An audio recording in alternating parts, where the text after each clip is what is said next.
Salut à vous, bien-aimés dans le Seigneur Jésus. Nous vous bénissons au nom puissant de Jésus-Christ de Nazareth. Et nous voulons continuer à partager la parole du Seigneur. Et surtout ici, pouvoir donner un avertissement du Seigneur.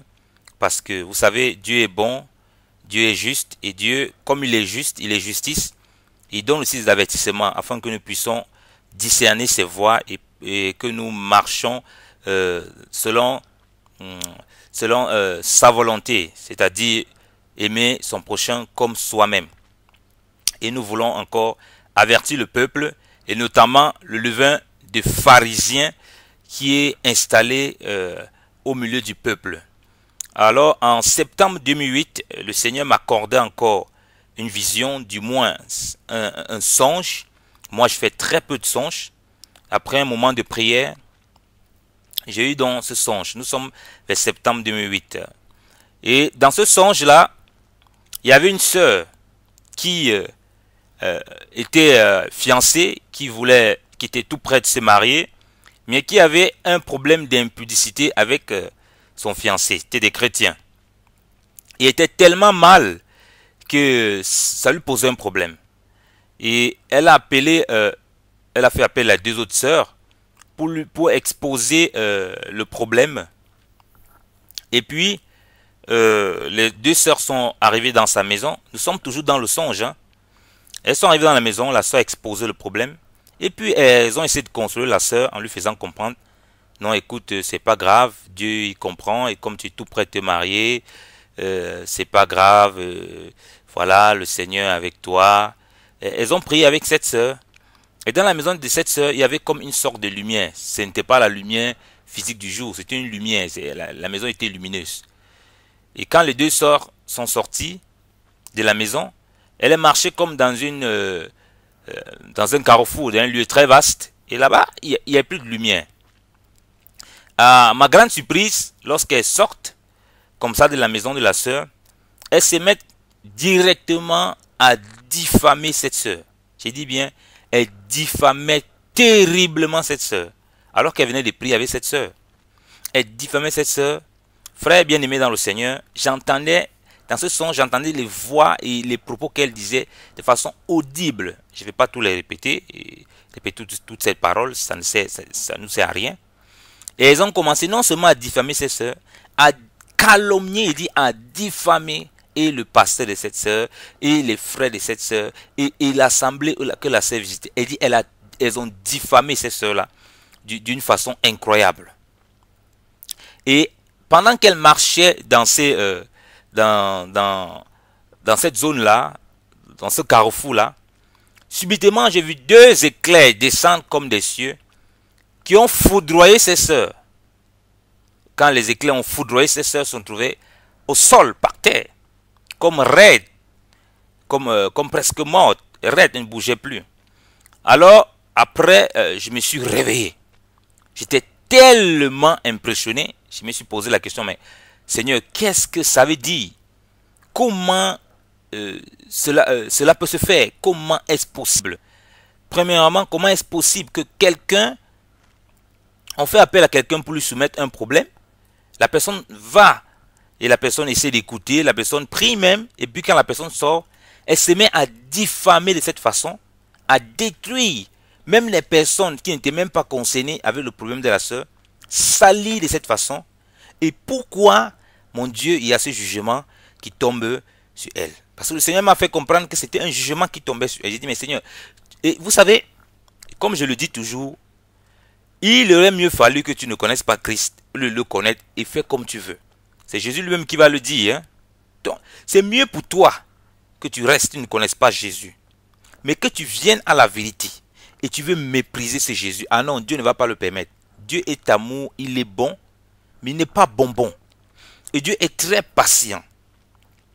Dieu m'a fait déjà comprendre que si un jugement tombe sur quelqu'un comme ça veut dire qu'il avait débordé la patience que Dieu lui avait accordée.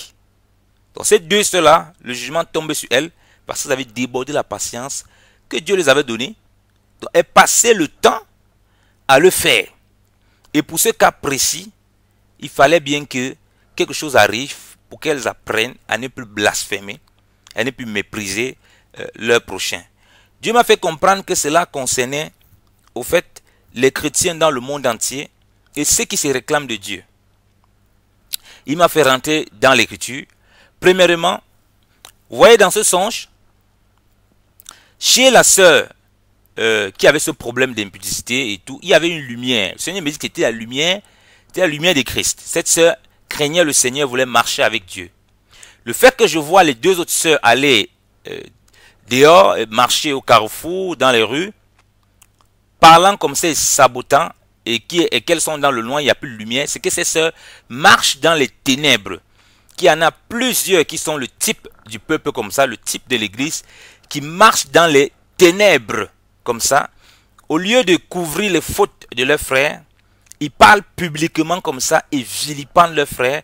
Ainsi donc, un jugement est obligé de tomber sur eux parce que la Bible dit que la vie et la mort sont au pouvoir de la langue. La vie qui est Christ, la mort qui est la désobéissance et la transgression et l'opposition à la vie de Christ. Alors je suis très choqué, bien aimé dans le Seigneur.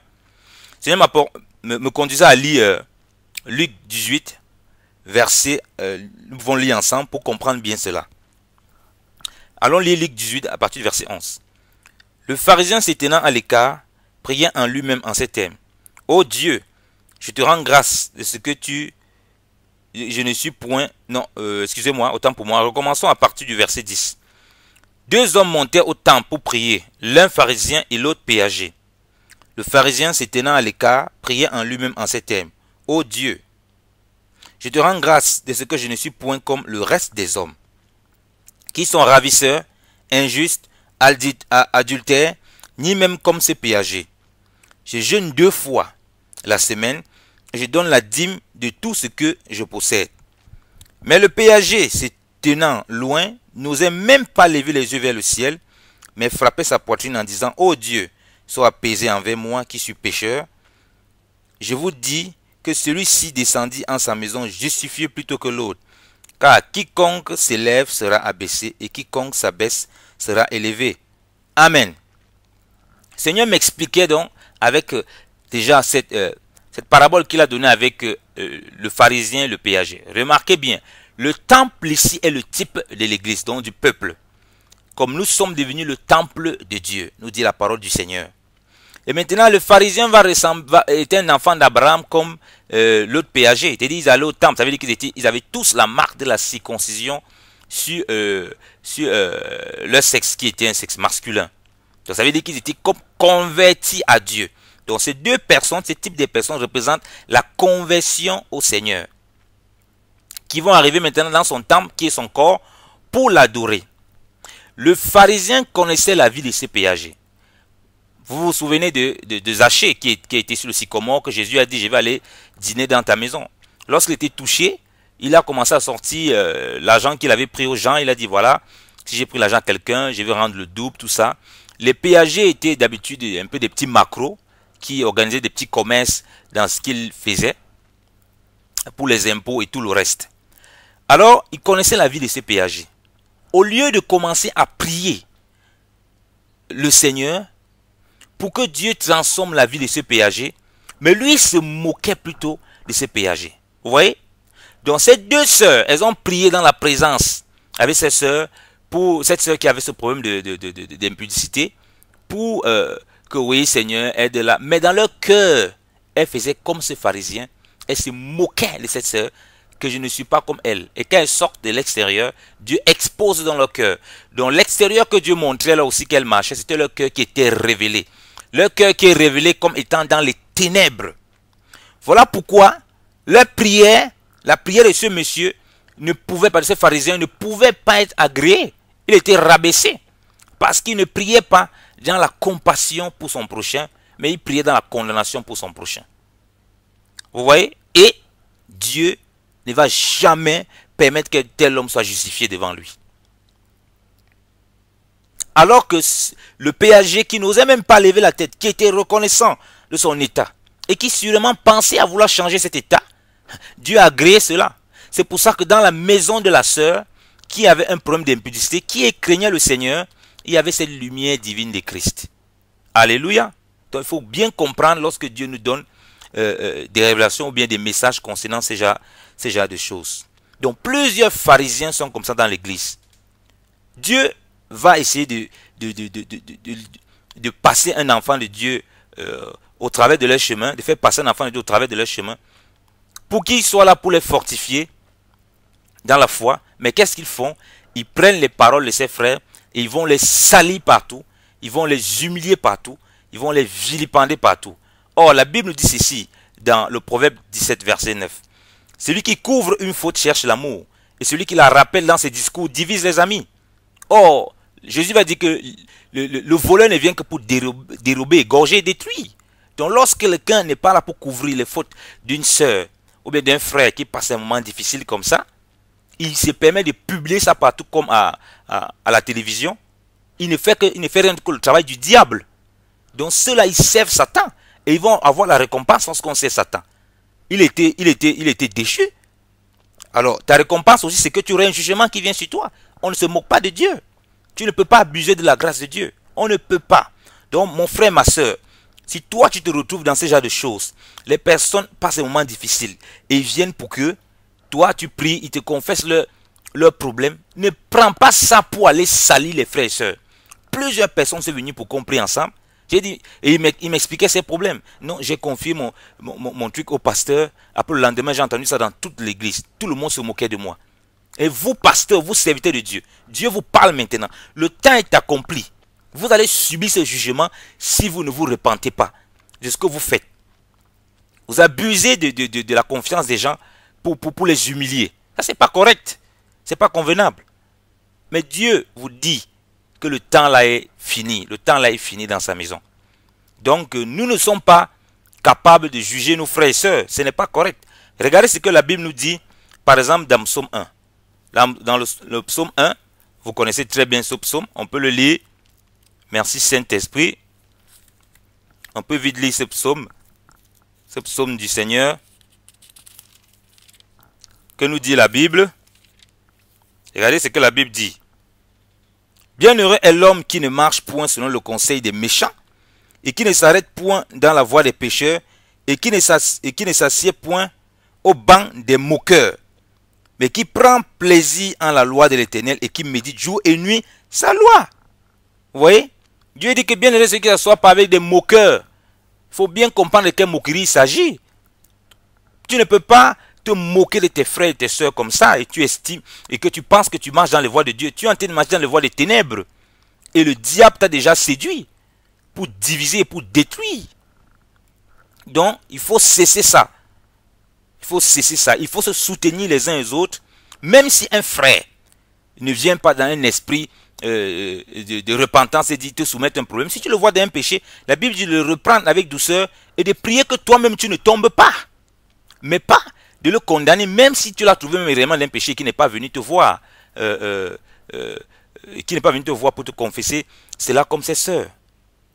Tu ne fais pas ça, bien-aimé dans le Seigneur. Tu ne fais pas ça. Ça vient du diable. Ton père que tu sais actuellement, c'est Lucifer. Tu es en train de pratiquer la sorcellerie lorsque tu pratiques cela. Le temps est accompli maintenant. Dieu dit que c'est fini la comédie dans sa maison. Il veut un peuple saint et pur. Le temps d'Ananias et Saphira est arrivé. Le Seigneur me faisait comprendre par là que le temps d'Ananias et Saphira est arrivé. Ananias et Saphira, ils sont tombés parce qu'ils se sont permis de mentir au Saint-Esprit. Et quand les gens se permettent de se moquer de leurs frères et sœurs comme ça dans l'assemblée, ça va ou bien? Maintenant, le temps là est fini là. Il faut arrêter. C'est fini, toutes ces choses. Lisons la Bible. Qu'est-ce que la Bible nous dit dans Romains 14? Lisons Romains 14. Romains 14. Merci Seigneur Dieu de gloire. À partir du verset 1. Or, quant à celui qui est faible en la foi, recevez-le et n'ayez point avec lui des contestations ni des disputes.